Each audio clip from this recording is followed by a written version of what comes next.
मेरे प्रिय बच्चे, आज तुम मेरे पास आए हो और तुम्हारे आने का मैं बेसब्र से इंतजार कर रही थी, क्योंकि जो कुछ मैं कहने जा रही हूँ वह न केवल तुम्हारे लिए है, बल्कि उनके लिए भी है, जिनके जीवन में यह संदेश गहराई से असर करेगा।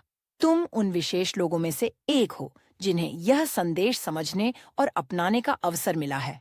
मैं जानती हूँ मेरे बच्चे कि इस समय तुम अपने जीवन के एक ऐसे मोड़ पर खड़े हो जहाँ हर कदम एक चुनौती की तरह लग रहा है। तुम्हें यह समझ नहीं आ रहा है कि आगे बढ़ने के लिए कौन सा रास्ता सही है।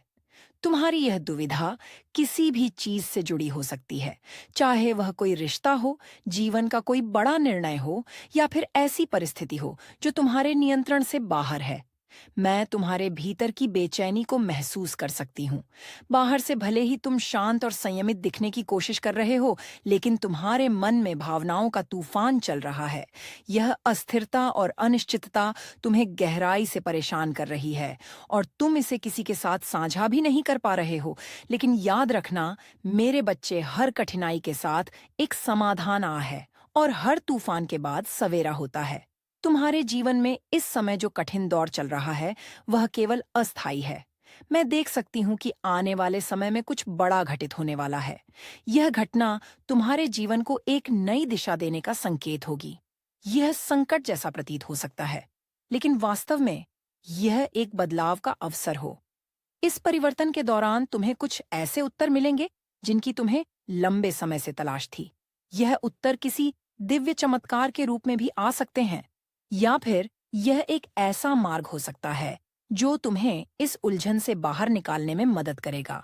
तुम्हें बस इतना करना है कि धैर्य रखना और इस संकेत को समझने के लिए तैयार रहना। मैं देख रही हूं कि यह घटना तुम्हारे जीवन में एक बड़ा मोड़ लाएगी। यह परिवर्तन तुम्हारे लिए शुरुआत में चुनौतीपूर्ण हो सकता है, लेकिन अंततः यह तुम्हारे जीवन को बेहतर बनाएगा। इस परिवर्तन को डोट स्वीकार करना और इसके साथ आगे बढ़ना तुम्हारे लिए आवश्यक होगा। याद रखना, मेरे बच्चे, हर संघर्ष के पीछे एक उद्देश्य होता है। कठिनाई आज तुम्हें कमजोर बना रही है, वही कल तुम्हें और मजबूत बनाएंगी। यह समय तुम्हारे लिए आत्मचिंतन और आत्मविश्लेषण का है। तुम्हें यह समझने की आवश्यकता है कि तुम कौन हो और तुम्हारे